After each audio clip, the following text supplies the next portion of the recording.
Zahir, bu ülkenin yəsi var, bu ülkenin sahibi var. Ben xəstə adamım, öldürərəm özümü! Yandırarım özümü!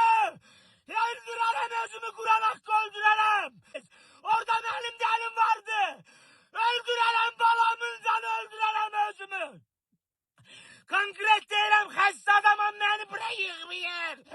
Öldürərəm! Öldürərəm özümü, mən məsələm əllə eləyin təcili! Təcili əllə eləyin mən məsələmi! İctimailəşdirərəm! Yandırarım balalarımın canı, yandırarım özümü! Yandırarım özümü! Mindim metroya, inşaatçılardan çıktım.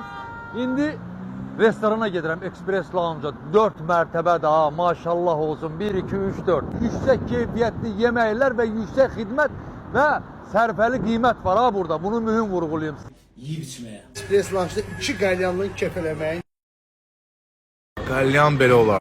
Sağ ol Ayşe. Xəngəl düşüb. Bilmirsən, Xəngəlin yeri elə Yasamaldakı Express Lounge'dadır.